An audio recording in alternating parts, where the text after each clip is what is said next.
September the 21st last year, Nairobi, Kenya. Islamist gunmen rampage through a shopping mall. They murder in cold blood at least 67 innocent people, including children. As the gunmen run amok, the 29-year-old white English woman, the widow of one of the 7/7 suicide bombers, is accused of masterminding the attack. Interpol quickly add her to the list of the world's most wanted criminals. But who is Samantha Lewthwaite? I would say she was your typical innocent British English Rose. But this English Rose married a suicide bomber. She must have known a lot of what was going on and chose not to disclose it. Her and her bomber husband's inspiration was an Islamist cleric imprisoned for inciting murder, who speaks about her for the first time. She lost her husband in the 7/7 bombing, so I would think she would be sad. But when she came, she was jovial, she looked happy. The persona that she came across is like, it's business as usual for her. Life goes on. Now she's on the run, evading the police through a series of African countries. My children have said they've taken sweets from her. I didn't think she was dangerous. She was always dressed with her veil hooded over. She had a big old white Mercedes, which you notice. The newspapers would be knocking on people's door. She just said to me, don't say anything. Can this English Rose really be some kind of terrorist mastermind? Or is she more concerned with shopping and slimming, the Islamic domestic goddess that she describes in her diary? When a man comes home, wife beautiful, food prepared, kids clean, this is like halal magic. But can anyone find the White Widow? Samantha. If she can keep the intelligence services of the world on their toes for so long, then she's a super lady. I wish I knew where she was. I want to propose to her.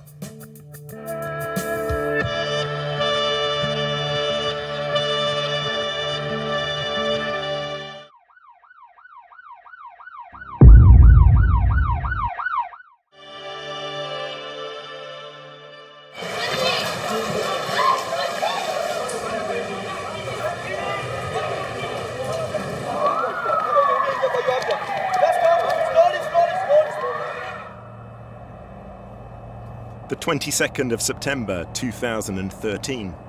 I'm in the air. Destination, Nairobi. We're 24 hours into the Westgate siege. The shooting continues.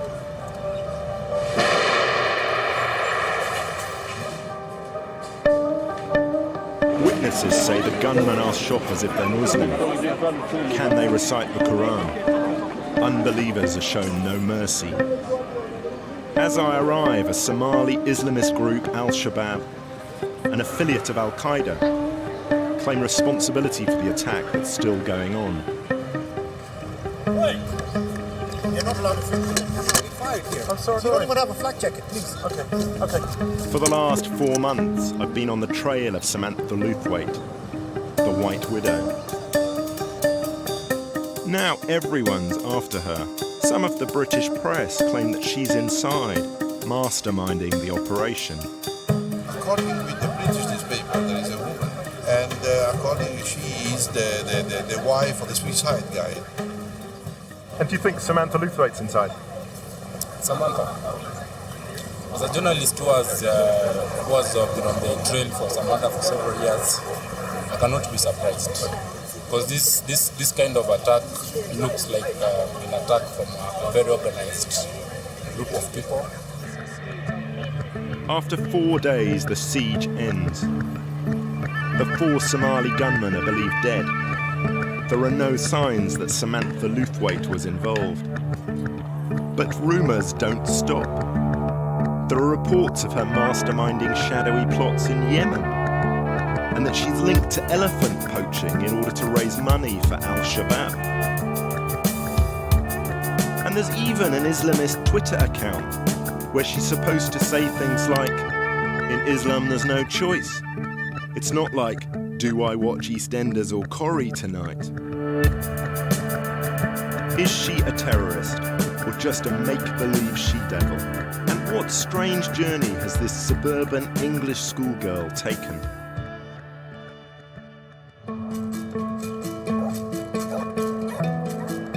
Samantha Lewthwaite's story begins in the home county's town of Aylesbury. Born in 1983, she lived in a terraced house with her mum and dad, a former soldier who fought in Northern Ireland and then went into the building trade. Her best friend from childhood was a young Muslim girl who lived across the street. Samantha became a fixture in their home. She was a young girl curious about the teachings of the Quran. Ramadan is the month chosen by God for Muslims to fast. Allah loves those who fast. As she grew up, Samantha explored her interest in Islam. She'd go to the neighbouring families' parties and religious events. One member of the extended family was the one-time mayor of Aylesbury, Raj Khan. Samantha was one of very few white young girls who dared to move over to the other side. I would say she was your typical innocent British English Rose. She was your average British girl playing, hopping and skipping with the other kids at Norm. Aged 12 in 1996, she went to the Grange School. I've contacted dozens of her schoolmates and teachers. Many are embarrassed by their association with Samantha, but surprisingly they also don't want to talk on camera because they liked her and want to protect her memory. The picture I'm given is of a compassionate teenager who seemed to care desperately about social justice.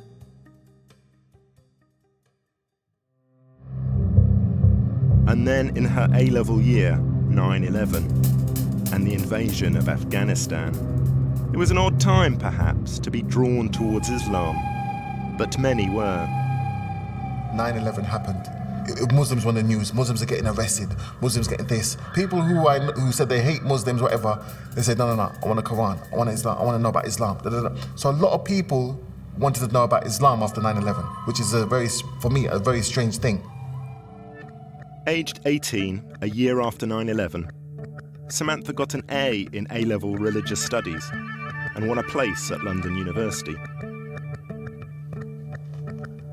Only then did she formally convert to Islam. All praises are for Allah alone.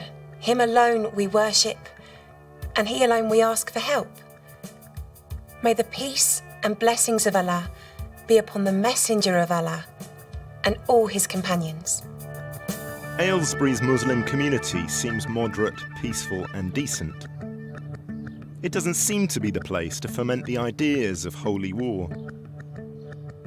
Well, I don't think that there is anybody at all in the Aylesbury area that I have heard or know about that would be engaged with any kind of promoting jihadis.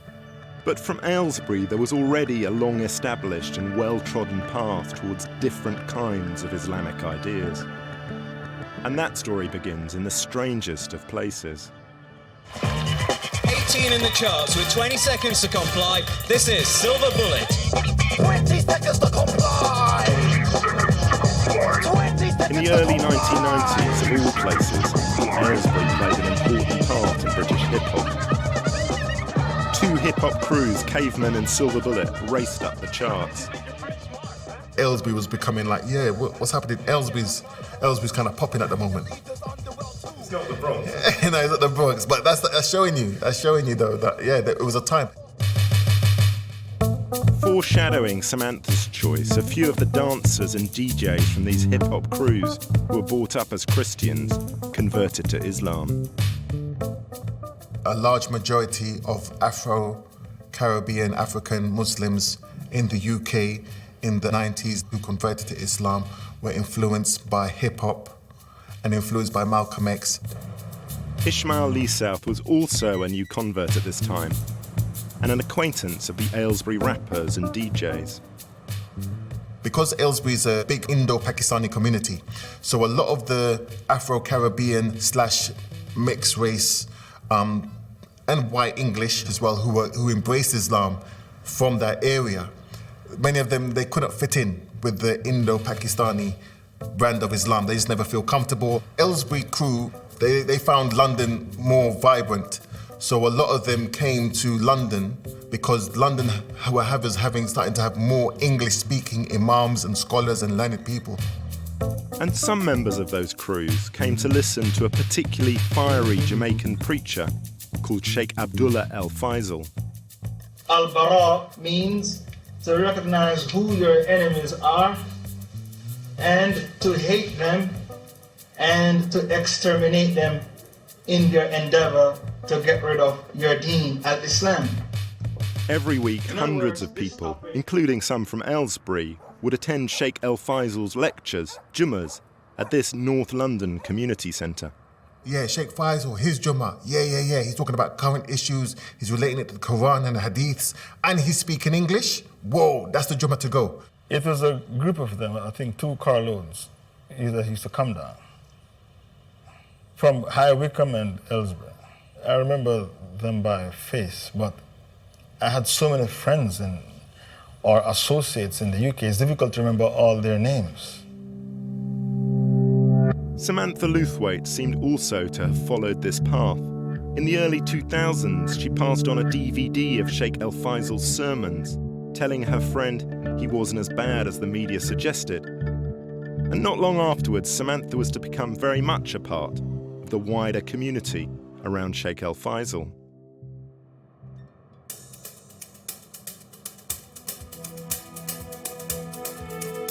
Around this time, El Faisal was constantly touring Britain. And on a visit to the north, the preacher met a 17-year-old Jamaican from Huddersfield called Germaine Lindsay, who'd go on to become Samantha's suicide bomber husband. He was very quiet and soft-spoken. He came across as an introvert. He didn't speak much. But he came across as a fervent Muslim. Like many young black males, they want a father figure. He came across like that. I wouldn't say I became his father figure. I became someone that he took his Islamic knowledge from. In the autumn of 2002, Samantha was given Germaine's email address. They met for the first time on a Stop the War demo. Today also saw a relatively new and increasingly loud voice among protesters, that of British Muslims. Since September the 11th last year, many young Muslims have become more politicised. Meeting Germaine Lindsay, who went by the Muslim name Jamal, was a pivotal moment. A few weeks after starting London University, 18-year-old Samantha dropped out and married him almost immediately. We didn't want an arranged marriage, so I guess in a way we kind of arranged our own. The Jamal I met and married was a man of peace. We found we were very much alike and kindred spirits. He wanted to qualify as a human rights lawyer, and I was a member of an Amnesty International group at school. We wanted to make a difference to the world through peaceful means. We were married in the front room in a simple ceremony in front of an imam. My father didn't approve and stayed away. He found it hard enough when I converted to Islam, without marrying a Muslim I'd hardly met. Over the next years, their marriage prospered. In April 2004, 20-year-old Samantha gave birth to their first child. And by the summer of 2005, she was heavily pregnant again. On the morning of the 7th of July, 19-year-old Germaine Lindsay arrived at Luton railway station at 5 a.m. He spent a few hours wandering around by himself. Then he met 3 other men, including their leader, Mohammed Sadiq Khan, also a follower of Sheikh El Faisal. All 4 young men then took the train to London.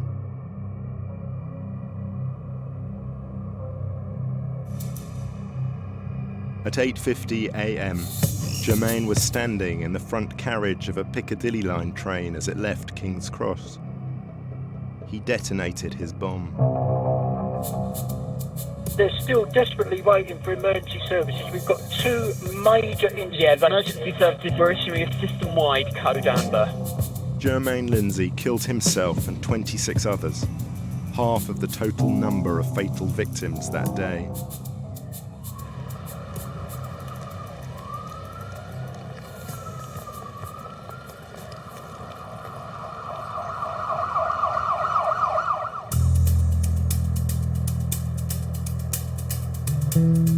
After the bombing, Samantha waited for 6 days at their home before she told the police her husband was missing.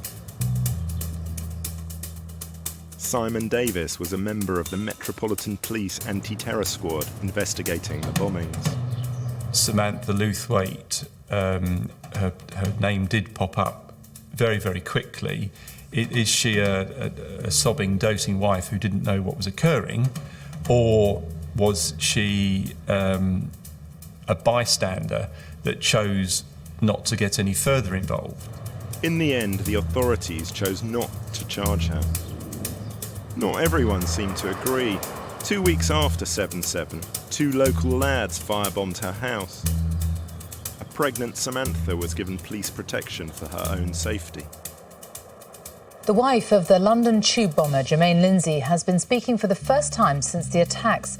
She's condemned his actions and said his mind had been poisoned by Muslim fanatics. Jamal is accountable for his actions, 100%. And I condemn with all my heart what he has done. I will try for my children's sake to remember the Jamal I loved. And I will raise them knowing that their father was a man who truly loved them. But the day will come when I have to tell them what he did. I just hope people will understand I had nothing to do with this. We are victims as well. Samantha was paid for the interview, but was she telling the truth? The 7/7 conspiracy was hatched in Dewsbury, West Yorkshire, in the year before the bombing. According to evidence from the 7/7 inquest, she was a frequent visitor with her husband Germaine Lindsay to the house of Mohammed Sadiq Khan, the ringleader. A neighbour remembers. Mohammed Sadiq Khan, he didn't talk to anybody. He just kept a very, very secret life to himself. People around here, nearly 99% people go to the mosque. This person, Mohammed Sadiq Khan, he never went to the mosque. On one occasion, I remember the white woman, but I didn't really recognize her because she had a veil on her face. Actually, I used to see her coming from a top window once or twice. In particular, Samantha and Germaine stayed in Khan's house in December 2004 when he wasn't there. Not got too long to go now, and I'm gonna really, really miss you.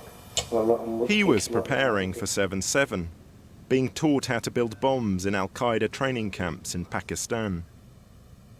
You look at the case of Germaine Lindsay and her, she must have known a lot of what was going on and chose not to disclose it. There's no doubt in my mind.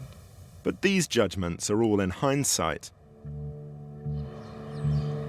In 2006, aged 22, Samantha was a mother of 2 children. She moved into this flat in Hilton Avenue, Aylesbury. Shirley Anwar, now a fellow convert to Islam, was her neighbour. We used to see each other in passing, really, when she used to come out of her door to go downstairs and meet her mum.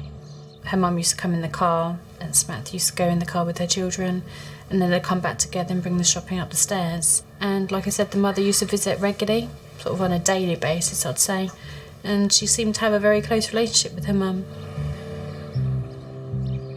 And I think that Samantha did tell me that her mum had just converted as well. Wore a headscarf all the time, very similar to the way Samantha used to dress as well. I saw her dad on a couple of occasions. I think he was coming in to do some work. From what Shirley tells me, there does seem to have been some reconciliation with her family. They all took a big trip to Disneyland Paris. But what was going on in Samantha's mind? The situation is such that many times your own family, mothers and fathers, cannot even know you are a mujahid, a fighter. It means you are a stranger amongst your own family and friends.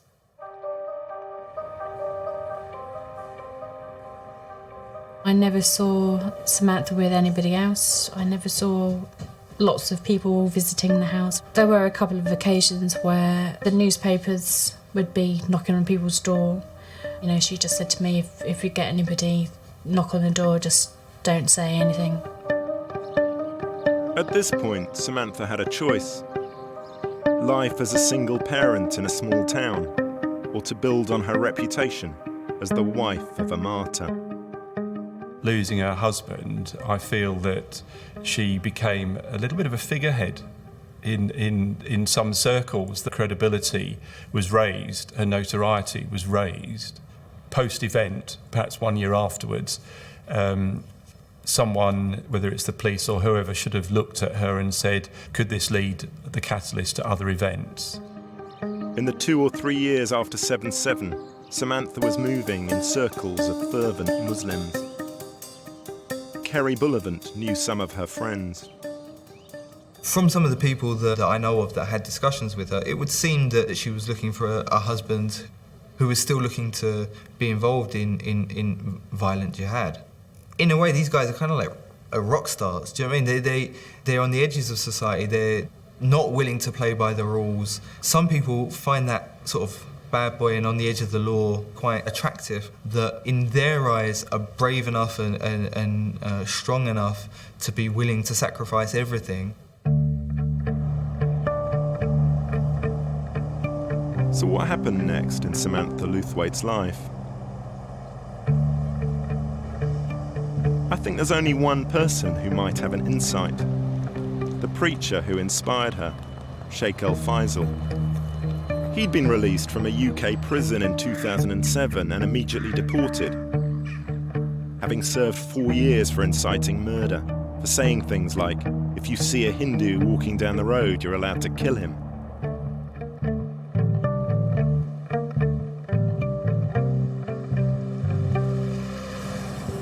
I've tracked him down to the north coast of Jamaica, and the first thing he tells me is jaw-dropping. The first time I met her was when she came to visit me in prison. That was about 2006. That prison was Long Lartin in Worcestershire. Sheikh El-Faisal has never told a journalist before about his friendship with Samantha. Surprisingly, when she came to visit me, she didn't seem like she was sad or she had the world on her shoulders. It was a very pleasant visit. And why did that surprise you? Because she lost her husband in the 7/7 bombing, so I would think she would be sad. But when she came, she was jovial, she looked happy, she didn't look sad. And the persona that she came across, it is like it's business as usual for her. Life goes on. While living under police protection in Aylesbury, it appears that Samantha was discreetly nurturing her friendship with the jailed preacher. We kept in touch by telephone on a regular basis when I was in prison. Women are better on the phone than men. Right. Men, they are careless on the phone. They say things that are incriminating, while women don't say incriminating things on the phone. And when I was in prison, she looked after me to a certain extent. She always asked, do you need anything? Because she's a very, very kind person. Anything I need, for example, books or clothing or cash, if you need anything, let me know, I'll send it. So it turns out that an Islamist preacher jailed for inciting murder was able to meet the wife of a suicide bomber under the watchful eye of the security services, yet seemingly they did nothing. As I talk to Sheikh El-Faisal, it's clear that his years in prison have done little to moderate his violent rhetoric. There are many people who have to be killed in Islam. You have to kill the apostates, you have to kill the homosexual, You have to kill the man who dabbles in black magic. You have to kill the highway robber. It's called a purge. But what does Sheikh El Faisal know about Samantha Lewthwaite after 2008? That year, he tells me, he was on a world tour, starting in South Africa. It was there that once again his intervention would have a dramatic effect on the next step she would take. I had a meeting with some South Africans. It was about 20 people in the room. And one of the men expressed a desire to marry a British girl. And he expressed his preference for a white sister. So somebody said, you need to speak to Sheikh Faisal if you want to marry a white sister from the UK. So I immediately thought of Samantha. So I picked up my mobile and I rang her and said, I found you a potential husband. She didn't show any interest at first. She was shy. I know her taste. What's her taste? Her taste is that she would like to marry a young man who's of a different race, preferably black, from the black race, who is very handsome and very strong in the Muslim faith. That's her taste. On the way to the airport, Sheikh El Faisal suddenly comes up with another surprise. He says he knows someone who might be in contact with Samantha. He offers to pass on an email. Did you get my letter to Samantha, Sheikh Faisal? Yeah, I'm going to forward it to a friend. But to hear from her would be wonderful, isn't it? Sheikh El Faisal wishes me luck for my search in South Africa. He has fond memories of the warm embrace of his friends there. But you know, when I was in South Africa as well, I was able to drive a Mercedes-Benz and I didn't ask anybody for a penny. That's because they gave you it, right? No, I bought the Benz cash. The South Africans give you money? It's a huge secret. Allah is great, isn't it? The international Muslim community looks after you. Allah is really great.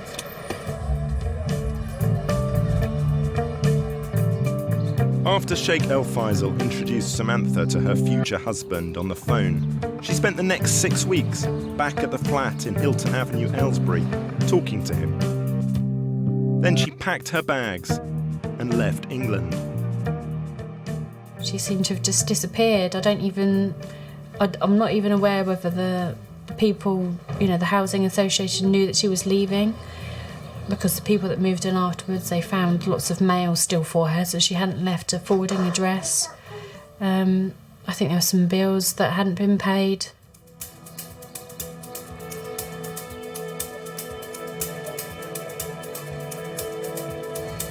So I'm following Samantha's trail to South Africa.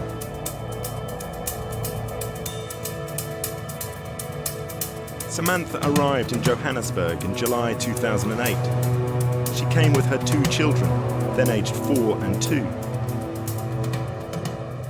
When she came to Johannesburg, the Muslim community, they received her with open arms, and she was given a red carpet treatment. So she arrived one day and got married the following day. When I spoke to my husband with the view of marriage, he told me he had been injured. And glory be to Allah, he was concerned if this would affect my decision. But once I learned his injuries were sustained in the cause of Allah, it only made the decision easier. So who was this new husband? He's called Fahmy Salim. I can reveal that he was born in Mombasa, Kenya in 1985. That's 16 months younger than Samantha. But he was living in Johannesburg, and he was a close friend of the home I was in. He was treated like one of the family members because of his piety. Sheikh El Faisal tells me that the head of the family that looked after Fahmy Salim was a man called Junaid Dokrat. Maybe he'll be able to tell me more about him and his romance with Samantha. One of Junaid Dokrat's businesses is a shop called Sniper Africa. It sells camouflage gear and hunting goods. But Junaid Dokrat doesn't want to talk to me. I'd also like to ask him about what the US government said in 2007, that Junaid Dokrat is an Al-Qaeda financier, recruiter and facilitator. And they also claim he raised $120,000 for Al-Qaeda. Previously, he's strongly rejected these accusations and completely denies any involvement. The South African government seemed to support him as they prevented his name being added to a United Nations sanctions list. Apart from the sniper shop, Junaid Dokrat's also a dentist with a practice just around the corner. Over the last few days, I've rung Junaid Dokrat. I've emailed him. And rather surprisingly, I almost encountered him. He's up there right now seeing his dental patients. But sadly, between me and him was a closed door, and he told his receptionist he absolutely didn't want to see me. It's a shame he won't talk. But even then, I doubt he'd have any idea about what was going through Samantha's love-struck mind. Allah blessed me with the best husband for me.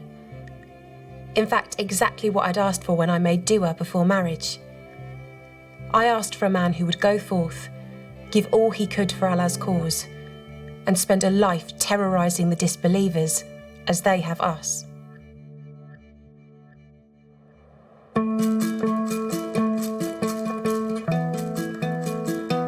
Samantha's new life in Johannesburg seems to have been the model of middle-class respectability.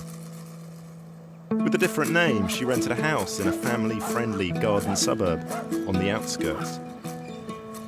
I only ever saw her drive up and down on the road in her car, with the children in the car with her, and yeah, like any other resident, a wave hello, and that was it.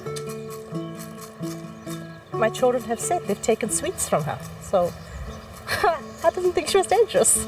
She was always dressed with her veil hooded over, and that, I suppose you could say, conservative, and she had a big old white Mercedes, which you notice. One thing I pick up from the neighbours and from Samantha's application to find a rented property is that her husband Fahmy was often away on business. A very unconventional business, it seems. My husband has left me on many occasions to go out for Allah's cause. The pain of missing your husband and wishing to be in his presence is a test in itself. Then there are times you do not receive news of him for several weeks. The not knowing whether he is alive or gained shahada, martyrdom, is enough to lose appetite and sleep. During those times, I felt, how can I eat when I don't know where he is? How can I sleep when bombs are dropping on his head? Despite the frequent absences, during the 2 years in South Africa, Samantha's marriage to Fahmy Salim seems to have flourished. In July 2009, she had her third child, a son called Abdur Rahman, at Stoke Mandeville Hospital while she was on a brief trip back to the UK.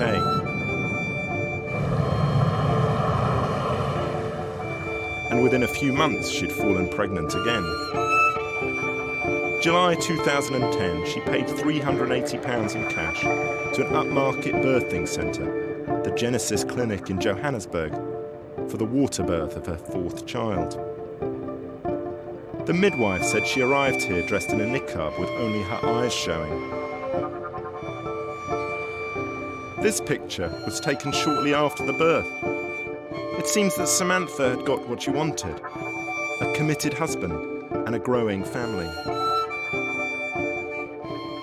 But how did this young family support themselves and pay for private healthcare and the white Mercedes? I'm told that her husband, Fahmy Salim, perhaps under an assumed name, used to run a small business. I asked the caretaker if he knows Samantha's husband. So this guy, do you recognise him? Yes. You're absolutely certain it was him? Yes, I'm sure it's him. And is this what his wife looked like? Yeah, it's this one. She was always like that. Yeah, the business. What did they do here? Yeah, like the injections, Needles? Needles, yeah. They trap things also there. Everything, yeah. Lot of banish. Boxes, yeah. It seems that they were a shipping company for medical supplies. And Samantha was given a job by another member of Johannesburg's close-knit Muslim community. She was the assistant manager of a halal pie factory, charged with organising the creation of sausage rolls and Cornish pasties. Bank statements show she was earning about £1,200 a month.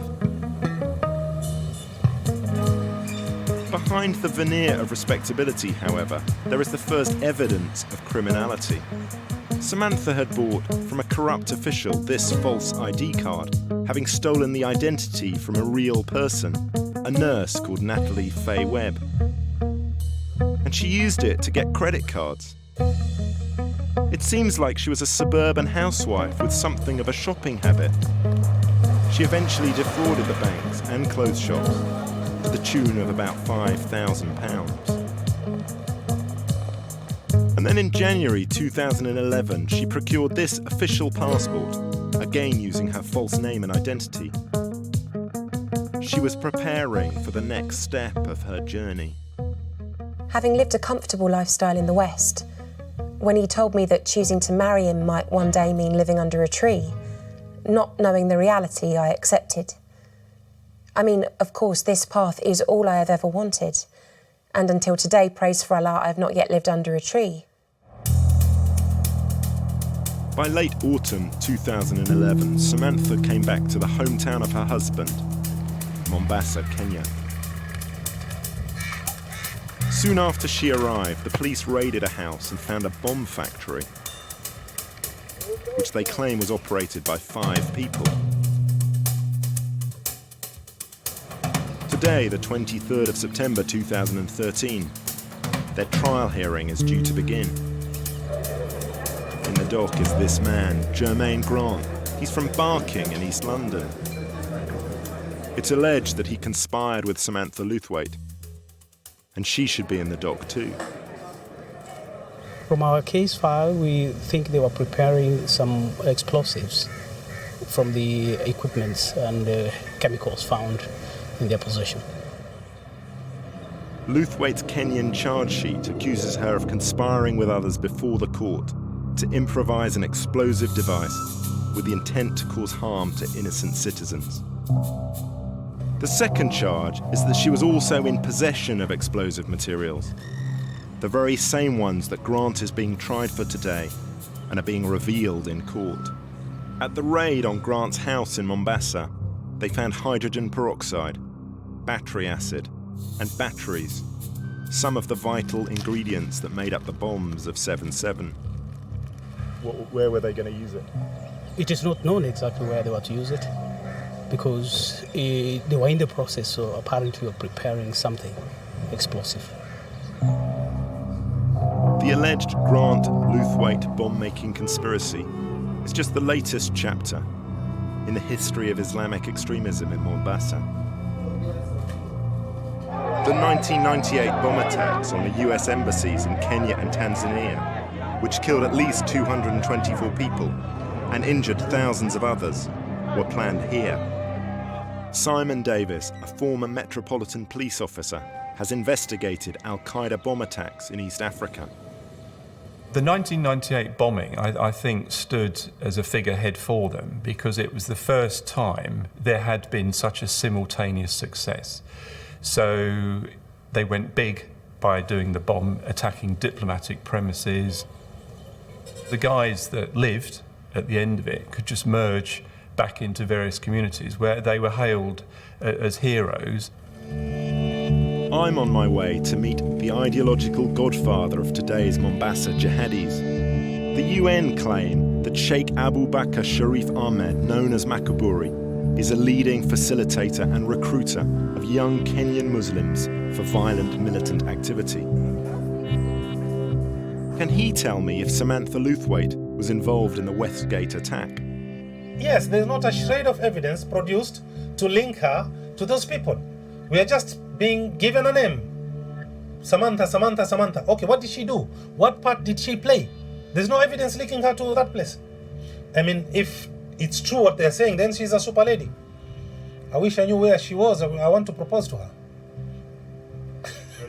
If she's obviously, if she's not married, if she can keep the intelligence services of the world on their toes for so long, mashallah, may Allah protect her.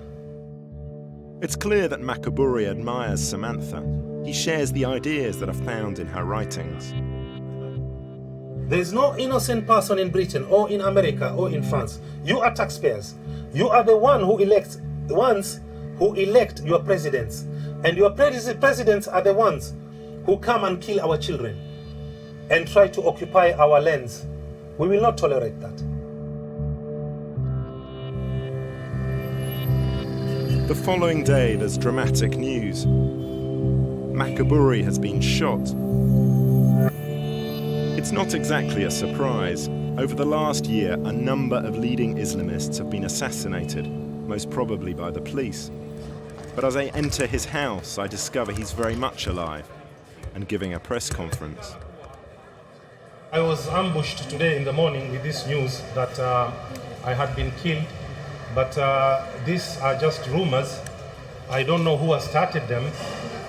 I suspect the police of doing that because they want to kill me. Are you afraid of your life? Do you think your life? I know my life is in danger, but I'm not afraid for it because I know they cannot kill me except when the hour comes. And when it comes, I cannot stop it. The prophecy of his own death isn't misplaced. Not long afterwards, Makaburi is indeed shot dead on the street by unknown assassins.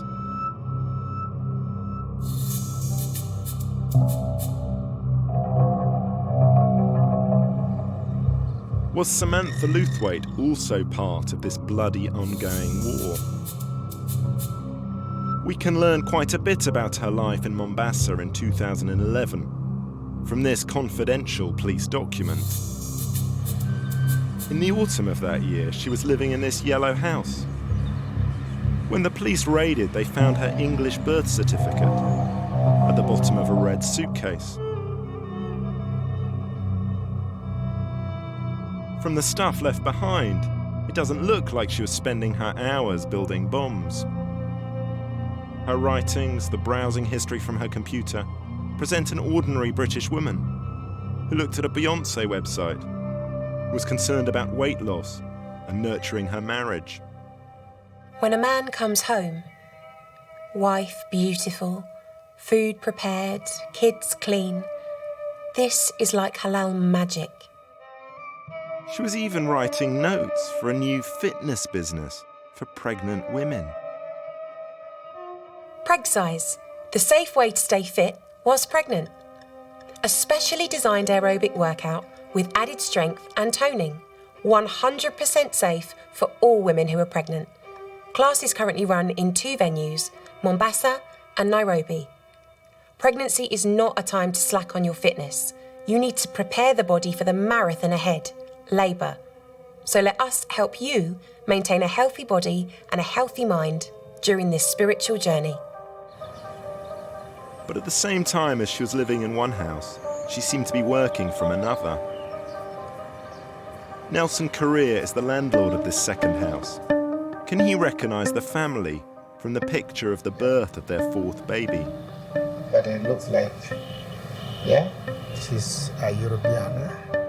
The landlord says that the husband, Fahmi Salim, was using an alias of a Mozambican called Marco. And he thought the tenants were behaving in strange ways. Mark, the tenant, did not want anybody because we wanted to assist him to have somebody taking care of the place. So he says no, he doesn't require anybody. The utility bill was not in his name. That is something which does not add up. On the 19th of December 2011, the police raided this house. Samantha and Fahmi were gone, but they found 98 rounds of ammunition, and there was more. My caretaker, he found the toilet sinks blocked. So as he was trying to clean them up, he found quite a number of things, even SIM cards, even mobile, quite new. I think they flashed, but it couldn't just go through. They blocked the place. That tells you they were operating discreetly. So this house seems to have been some kind of operational base. Why else would the tenants dispose of SIM cards and mobile phones? Unless they'd implicate them in a conspiracy. And if that's what it was, Samantha is implicated. The landlord says that it was she, the so-called Mrs. Mark, who intended to pay the rent. After I left, I got a phone call from Mrs. Mark. She says, I've lost a piece of paper. Can you give me the account number again so I can put your money? I think they wanted to pay some money just before Christmas still. So I gave her the details, and that was the last. I never got anything up to today. It does seem that Samantha helped organise this house, the alleged operational base for the conspiracy. This is the closest I've got to suggesting that Samantha played an active part in planning terrorism. We ask that Allah keeps those fighting in his cause steadfast. We ask that he protects them and their families. We ask that Allah accepts the blood of those who die, to make there be no God but Allah. The 20th of December 2011. Samantha Lewthwaite was in the poor neighbourhood of Kisiwani in Mombasa, just round the corner from Germaine Grant's bomb factory that had been raided the day before. The police were on her trail. Intelligence led them to Samantha's mother-in-law's house. At least a dozen officers surrounded it, securing the perimeter. A senior officer entered the building and found a woman who called herself Natalie Faye Webb. She said she was a South African tourist and showed them this passport. In a bag she had 2 million Kenyan shillings, £13,500. It isn't clear what happened next. Perhaps the police were incompetent. Perhaps they were bribed.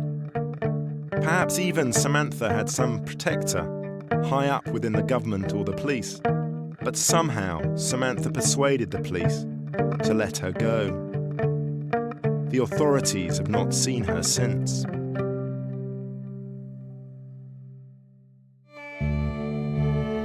When I began this investigation, I wanted to find out how seriously we should take Samantha Lewthwaite. Is she a fantasist or genuinely committed to jihad? I found one last clue that seems to remove any doubt. The last person that she was seen with was her sister-in-law, Naseem Jamali Salim. She was the wife of Musa Hussein, who was killed in a shootout in Somalia in June 2011. What's significant about that is that it connects Samantha to the very heart of the aristocracy of Al-Qaeda. Musa Hussein was the lieutenant to and died with Harun Fazul. And he was the leader of the 1998 East African embassy bombings, a trusted confidant of Osama bin Laden, and one of the handful of people privy to the planning of 9/11.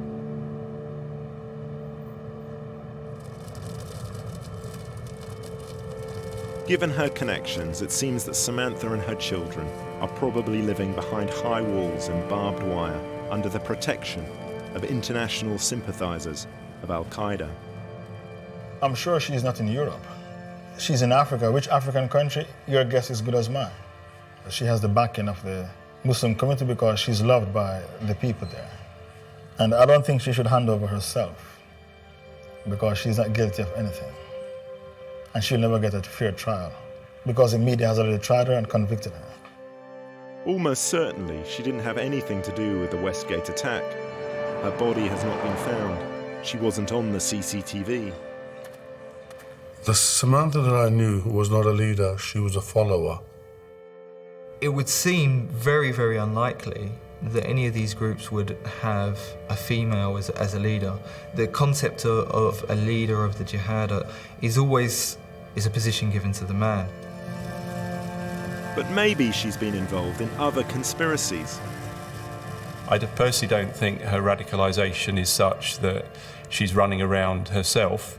planting bombs, but she's obviously giving material and maternal support to people. Whatever the truth, it seems that she doesn't want to tell it, and given that this might not end well, she may never get the chance. Silence is salvation. We pride ourselves on abstaining from alcohol, pig, extramarital sex. That is good. But when it comes to the tongue, the sins are let loose. The good of a Muslim is to speak little of that which does not concern us. She who withholds her tongue, Allah will conceal her faults.